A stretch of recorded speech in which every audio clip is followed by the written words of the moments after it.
আসসালামু আলাইকুম। আজকে আমরা বিজ্ঞানের আরেকটি ক্লাস নিয়ে আপনাদের সামনে হাজির হয়েছি। আজকে আমরা আলোচনা করব পদার্থের গঠন। এই শিরোনামে আজকে আমরা আলোচনা করব পদার্থের গঠনের মধ্যে আজকে আমরা পড়ব মৌলের প্রতীক, পরমাণুর কণিকা, ইলেকট্রন, প্রোটন, নিউট্রন সংখ্যা ধারণা, পারমাণবিক ভর, আপেক্ষিক পারমাণবিক ভর, আরও পদার্থের গঠনের আরও টপিকস আছে, আমরা এগুলা নেক্সট ক্লাসে আলোচনা করব। তো আজকে আমরা মৌলের প্রতীক, পরমাণুর কণিকা, ইলেকট্রন, প্রোটন, নিউট্রন সংখ্যা ধারণা, পারমাণবিক ভর এবং আপেক্ষিক পারমাণবিক ভর। আচ্ছা, তাহলে আমরা আসি আমাদের প্রথম যে মৌলের প্রতীক। আমরা এখানে দুইটি প্রতীক লিখে রাখছি। মৌলের প্রতীক বলতে কী বোঝায়? আসলে কোনো মৌলের এই যে অণুসমূহ আছে, এই অণুসমূহের ক্ষুদ্রতম পূর্ণ নামের সংক্ষিপ্ত রূপকেই বলে মৌলের প্রতীক। আবার বলি, কোনো মৌলের পূর্ণ নামের সংক্ষিপ্ত রূপে যেটা লেখা হয় সেটা হচ্ছে মৌলের প্রতীক। এই মৌলের প্রতীকের প্রথম অক্ষরটি অবশ্যই ইংরেজি ক্যাপিটাল লেটার দ্বারা লেখা হবে এবং পরবর্তী শব্দগুলি স্মল লেটার দ্বারা লেখা হবে। এই মৌলের প্রতীক কখনো 2 অক্ষরে, আবার কখনো বা 1 অক্ষরে হয়ে থাকে, যেমন সোডিয়াম 2টি, পটাশিয়াম 1টি, আবার অ্যালুমিনিয়াম 2টি। তাহলে মৌলের প্রতীক কখনো 2 অক্ষরে, কখনো 1 অক্ষরে লেখা হয়। এই যে অ্যালুমিনিয়াম, এর প্রতীক হচ্ছে Al, এবং সোডিয়াম এর যে ল্যাটিন নাম সেটা হচ্ছে নেট্রিয়াম। সোডিয়ামের ল্যাটিন নাম হচ্ছে নেট্রিয়াম, সেখান থেকে এন এর প্রতীক, এন এর প্রথম 2 অক্ষর নেওয়া হয়েছে। এবং পটাশিয়ামের ল্যাটিন নাম হচ্ছে ক্যালিয়াম থেকে এসেছে এই পটাশিয়াম। আচ্ছা, আরেকটা আমরা প্রতীক দেখি যেটা খুবই গুরুত্বপূর্ণ, সেটা হচ্ছে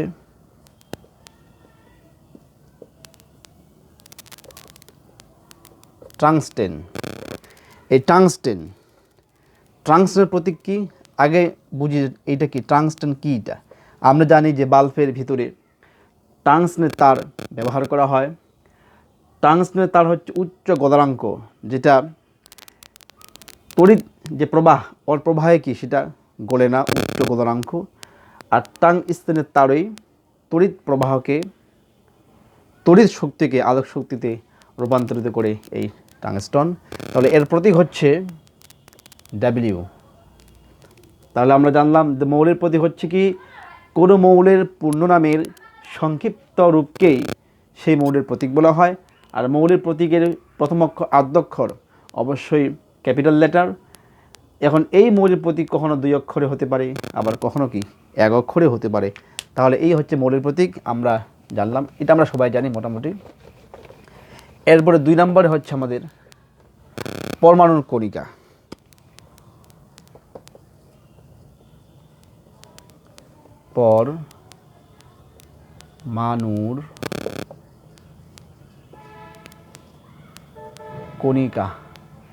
পরমাণুর কণিকা সম্পর্কে আলোচনা করার আগে আমরা এই ভদ্রলোক সম্পর্কে জানি। জন ডাল্টন, আধুনিক রসায়নের কি জনক বাবা। তো এই জন ডাল্টন তিনি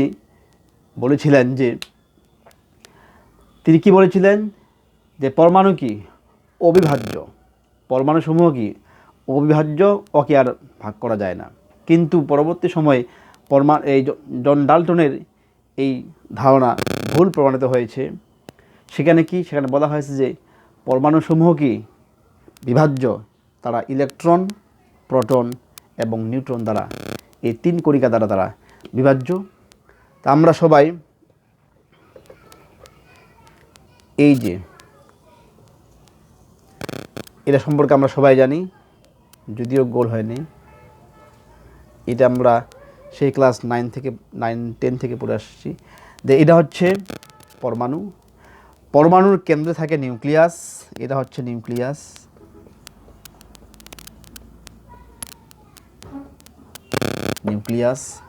এর কেন্দ্রে থাকে প্রোটন এবং নিউট্রন, এবং এটা হচ্ছে কক্ষপথ। কক্ষপথে কে থাকে? এই যে ইলেকট্রন। তাহলে পরমাণুর নিউক্লিয়াস থাকে প্রোটন, নিউট্রন, এবং এই নিউক্লিয়াসকে কেন্দ্র করে পরমাণুর যে কক্ষপথে ঘুরে কি? ইলেকট্রন। তাহলে আমরা বলতে পারি যে নিউক্লিয়াসের কেন্দ্রে অবস্থান করে প্রোটন, নিউট্রন, এবং নিউক্লিয়াসকে কেন্দ্র করে ইলেকট্রন তার কক্ষপথে ঘূর্ণায়মান।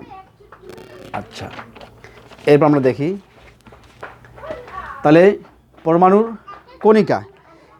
এরপরে আমরা জানি যে প্রোটন সমান সমান নিউট্রন। প্রোটন সমান সমান কি? প্রোটনের ভর ও নিউট্রনের ভর সমান, প্রায় সমান। প্রোটনের ভর এবং নিউট্রনের ভর প্রায় কি? সমান। কিন্তু ইলেকট্রনের ভর যদি আমরা দেখি, সেটা হচ্ছে এই প্রোটন এবং নিউট্রনের ভরের 1840 ভাগের মাত্র 1 ভাগ এটি। প্রোটন এবং নিউট্রনের যে ভর, এই ভরের 1840 ভাগের 1 ভাগ মাত্র কি? এই যে হচ্ছে ইলেকট্রন। তাহলে আমরা এখন পরমাণুর কণিকা, আমরা এটা নিয়ে আলোচনা করলাম। এরপর আমরা দেখি ইলেকট্রন, প্রোটন, নিউট্রন সম্পর্কে আমরা আলোচনা করব। এটা দেখি কি হয় আলোচনা। কালো হচ্ছে কিনা আজকেও। নাম্বার 3 আমরা আলোচনা করি। সেটা হচ্ছে ইলেকট্রন, প্রোটন, নিউট্রন সংখ্যা ধারণা।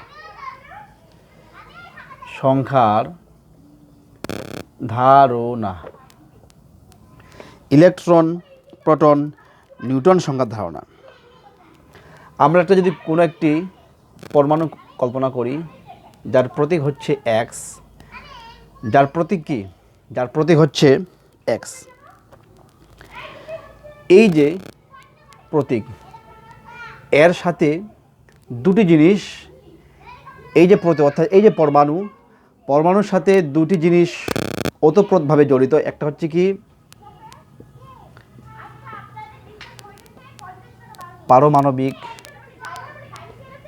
পারমাণবিক সংখ্যা বা অ্যাটমিক সংখ্যা, একটা হচ্ছে ভর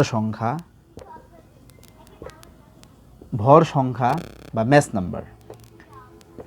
এখন পারমাণবিক সংখ্যাকে প্রকাশ করা হয় বড় হাতের জেড দিয়ে, আর ভর সংখ্যাকে প্রকাশ করা হয় বড় হাতের এ দিয়ে। তাহলে এই যে বললাম যে কোনো পরমাণুর সাথে দুটি জিনিস জড়িত, একটি হচ্ছে পারমাণবিক সংখ্যা, একটি হচ্ছে কি? ভর সংখ্যা। আমরা ভর সংখ্যাকে এই পরমাণুর উপরে বাম পাশে দেখব,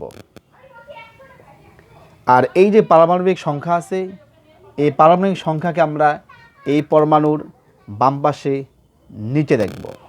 তাহলে এটা হচ্ছে এই পরমাণুর ভর সংখ্যা, এবং এটা হচ্ছে এই পরমাণুর পারমাণবিক সংখ্যা। এরপরে আমরা পারমাণবিক সংখ্যা বলতে কী বোঝায়? এখন এই পারমাণবিক সংখ্যা বলতে কী বোঝায়? এই পারমাণবিক সংখ্যা বলতে বোঝায় কিন্তু মূলত প্রোটন সংখ্যা যেটা, সেটাই কি? পারমাণবিক সংখ্যা। এবং ভর সংখ্যা যেটা, সেটা হচ্ছে কি? প্রোটন সংখ্যা যোগ নিউট্রন সংখ্যা। পারমাণবিক সংখ্যা হচ্ছে পারমাণবিক সংখ্যা যা, প্রোটন সংখ্যা তা। ভর সংখ্যা হচ্ছে প্রোটন সংখ্যা এবং নিউট্রন সংখ্যার যোগফল।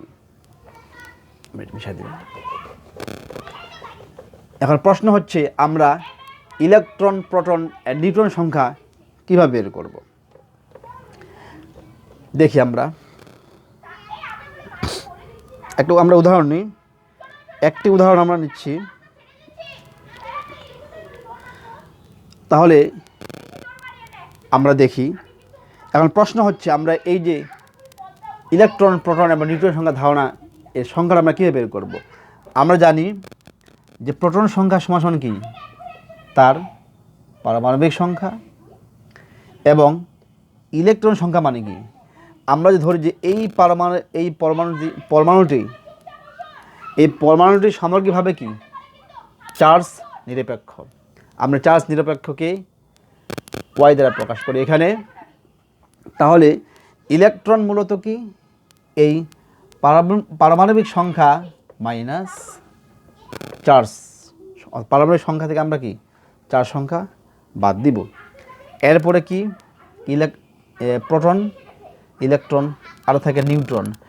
নিউট্রন সংখ্যা মানে কি আমরা যদি ভর সংখ্যা থেকে পারমাণবিক সংখ্যা বাদ দিই তাহলে আমরা পেয়ে যাব নিউট্রন সংখ্যা। তাহলে পারমাণবিক সংখ্যা মাইনাস পারমাণবিক সংখ্যা, অর্থাৎ ভর সংখ্যা থেকে আমরা কি এই পারমাণবিক সংখ্যাকে বাদ দিব, তাহলে আমরা এই নিউট্রন সংখ্যা পেয়ে যাব। তাহলে আমরা একটা উদাহরণ নিই।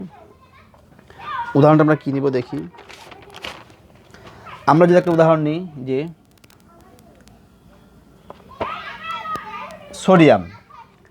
সোডিয়ামের পারমাণবিক সংখ্যা হচ্ছে 11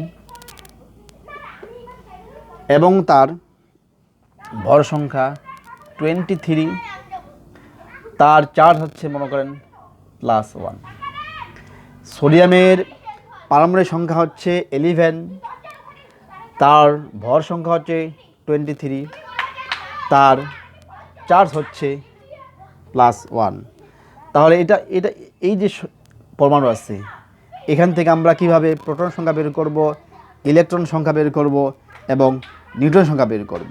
আমরা দেখি আমরা প্রোটন সংখ্যা সমান কি, প্রোটন সংখ্যা যেটা সেটা পারমাণবিক সংখ্যা। তাহলে প্রোটন সংখ্যা সমান সমান যেহেতু তার পারমাণবিক সংখ্যা, তাহলে প্রোটন মানে এটা যেহেতু তার পারমাণবিক সংখ্যা, তাহলে পি সমান সমান 11, পি হচ্ছে 11।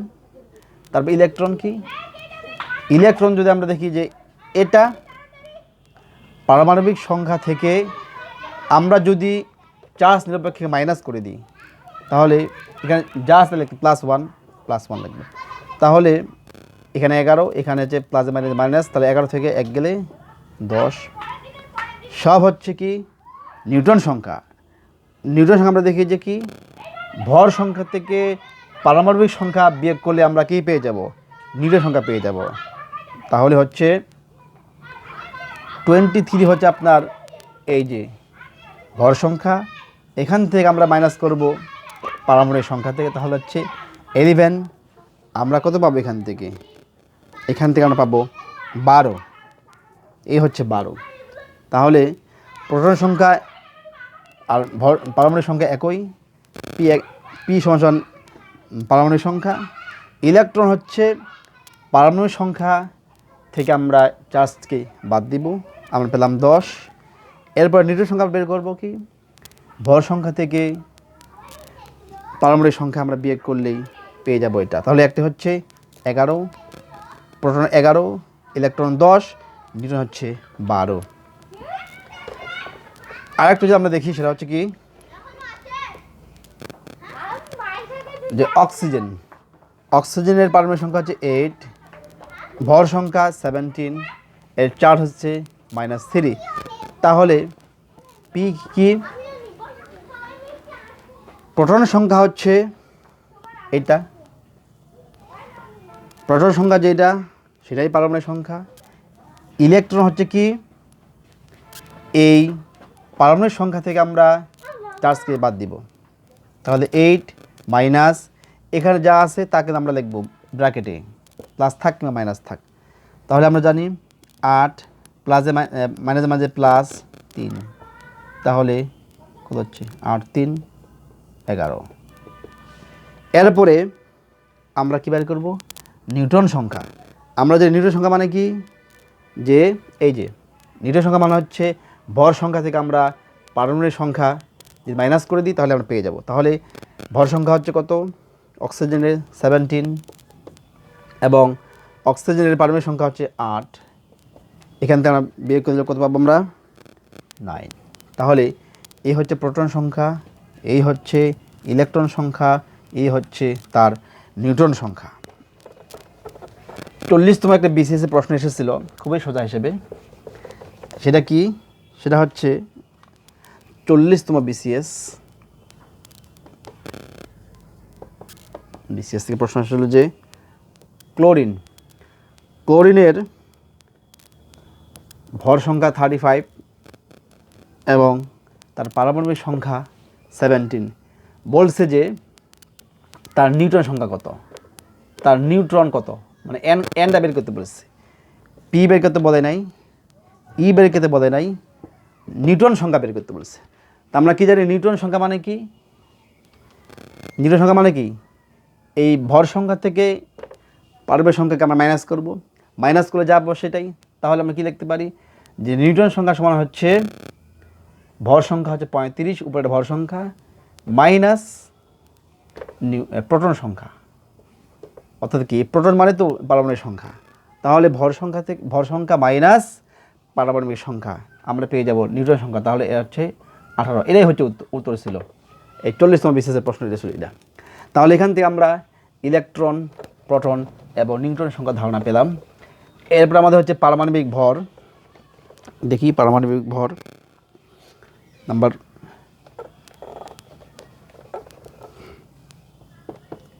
পারমাণবিক ভর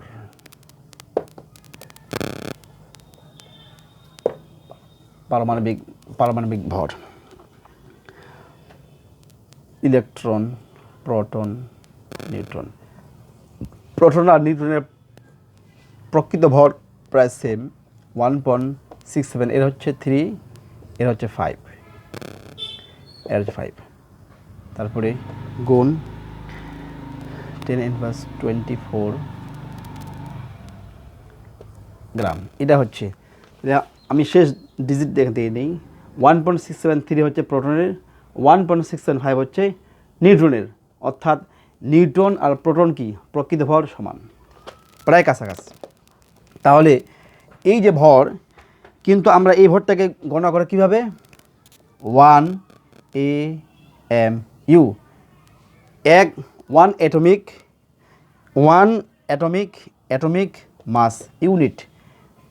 এটাকে আমরা কি প্রকাশ করব যে 1 অ্যাটমিক মাস ইউনিট। আচ্ছা, আর ইলেকট্রন কি? আমরা আগেই বলেছি যে প্রোটন এবং নিউট্রনের 1840 ভাগের 1 ভাগ হচ্ছে মাত্র ইলেকট্রন। ইলেকট্রন পরমাণুতে তেমন কোনো প্রভাব ফেলে না। পারমাণবিক ভর, আচ্ছা পারমাণবিক ভর হচ্ছে সকল প্রোটন প্লাস সকল নিউট্রনের ভর সংখ্যা। পারমাণবিক ভর হচ্ছে সকল প্রোটন, সকল নিউট্রনের, সকল প্রোটনের ভর, সকল নিউট্রনের ভর পারমাণবিক ভর হচ্ছে। আচ্ছা, তাহলে আমরা দেখি একটি, এটা হচ্ছে অক্সিজেন।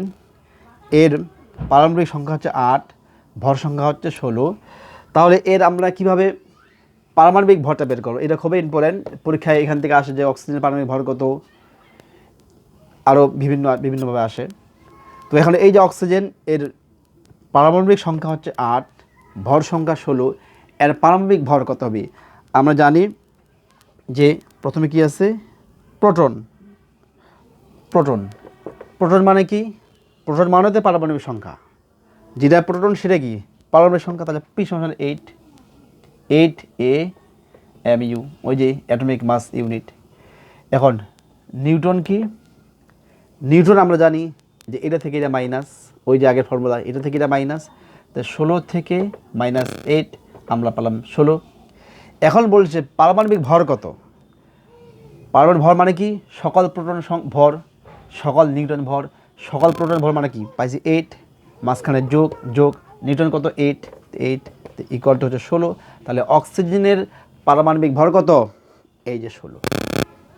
সূত্র এটাই। পারমাণবিক ভর কি? সকল প্রোটনের ভর যোগ সকল নিউটনের ভর। তো একটি পরমাণু দেওয়া আছে যার প্রোটন মানে পারমাণবিক সংখ্যা হচ্ছে 8, এর ভর সংখ্যা হচ্ছে 16। তাহলে প্রোটন দিয়ে বের করি, প্রোটন মানে তো এটাই, যেটাই পারমাণবিক সংখ্যা সেটাই প্রোটন। প্রোটন এবং পারমাণবিক সংখ্যা সমান, তাহলে P সমান 8 AMU অর্থাৎ অ্যাটমিক মাস ইউনিট। এবং নিউটন আমরা যখন বের করব তখন কি ভর সংখ্যা থেকে এই সংখ্যা মাইনাস করলে আমরা পেয়ে যাব নিউটন সংখ্যা। এখন বলছে যে তাহলে পারমাণবিক ভর কত? পারমাণবিক ভর হচ্ছে এই যে সকল প্রোটন সংখ্যা এটা, সকল নিউটন সংখ্যা এটা, তাহলে 8 যোগ 8 পেলাম আমরা 16। তাহলে এটাই হচ্ছে অক্সিজেনের পারমাণবিক ভর হচ্ছে 16। আশা করি বুঝতে পেরেছেন। এরপর আমরা দেখব আরেকটি, দেখি আমরা যদি এখানে আরেকটি উদাহরণ নিই, সেটা হচ্ছে কি ক্লোরিন। ক্লোরিন এর 17 এখানে, আচ্ছা ক্লোরিন এর পারমাণবিক ভর, ক্লোরিন এর পারমাণবিক ভর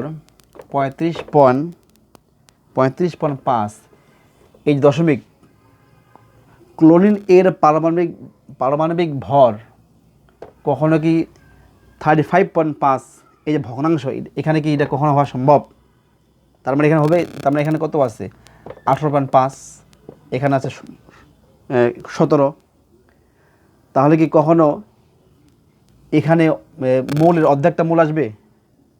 এটা হওয়া কখনোই সম্ভব না।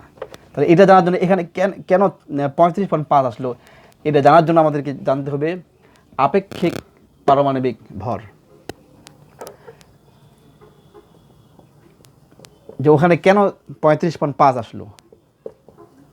আপেক্ষিক পারমাণবিক ভর, তাহলে আমরা একটা উদাহরণ এখানে, তার আগে আমরা জানি যে আমরা এইটা সময় সবাই জানি যে আইসোটোপ সম্পর্কে আমরা সবাই জানি। আইসোটোপ কি? আইসোটোপ হচ্ছে একই পারমাণবিক ভর প্লাস একই পারমাণবিক ভর কিন্তু কি আর আণবিক ভর ভিন্ন। একই পারমাণবিক ভর কিন্তু আণবিক ভর কি তার ভিন্ন, সেটা হচ্ছে পরস্পরের আইসোটোপ। আমরা দেখি এখানে একটি আইসোটোপ হচ্ছে ক্লোরিন, যার হচ্ছে 17.35। আরেকটি আইসোটোপ হচ্ছে 17, আরেকটি হচ্ছে 37, একটি হচ্ছে 35। ক্লোরিন এর পারমাণবিক ভর হচ্ছে 35, একটা হচ্ছে ক্লোরিন এর পারমাণবিক ভর হচ্ছে 37, 35 আর একটা হচ্ছে 37। এখন এই যে আমরা এখানে বলেছিলাম যে 35.5 কীভাবে আসলো, আমরা এটা এখন একটু ক্যালকুলেশন করব। তার আগে বলি রসায়নবিদরা এই যে দুইটি আইসোটোপ, রসায়নবিদরা তারা একটি অ্যাভারেজ বের করেছেন। অ্যাভারেজটা কি, যে এই আইসোটোপের জন্য 75% এবং এই ক্লোরিনের জন্য মাত্র 25%। আমরা যখন কোনো পরমাণুর আপেক্ষিক পারমাণবিক ভর বের করব, তখন মূলত দুটি আইসোটোপের যে তাদের পার্সেন্টেজ এবং তাদের পারমাণবিক ভর, এগুলোই শুধু আমরা ক্যালকুলেশন করব। সেটা হচ্ছে কি, আমরা 35 তার সাথে 75%, এরপরে যোগ 37 গুণ এই যে 25%, এরপরে আমরা যেহেতু পার্সেন্ট আমরা 100 দিয়ে এটাকে ক্যালকুলেশন করব। তাহলে ক্যালকুলেশন করে যেটা আসবে সেটা হচ্ছে কি 35.5। তাহলে আমরা দেখলাম এই যে ক্লোরিন এর আপেক্ষিক পারমাণবিক ভর হচ্ছে কত 35.5। তাহলে এটাই হচ্ছে কোনো পরমাণুর ক্লোরিন এর দুটি আইসোটোপের এই যে আমরা আপেক্ষিক পারমাণবিক ভর পেলাম, সেটা হচ্ছে 35.5। তো আজকে আমরা আলোচনা করলাম মৌলের প্রতীক, পরমাণুর কণিকা, সবচেয়ে বেশি ইম্পর্টেন্ট হচ্ছে এই ইলেকট্রন প্রোটন সংখ্যা ধারণা, পারমাণবিক সংখ্যা ধারণা। আশা করি এই দুটি সম্পর্কে আমরা ভালো একটা ধারণা পেয়েছি। তাহলে আজকে এই পর্যন্তই, পরবর্তী ক্লাসে দেখা হবে। আল্লাহ হাফেজ।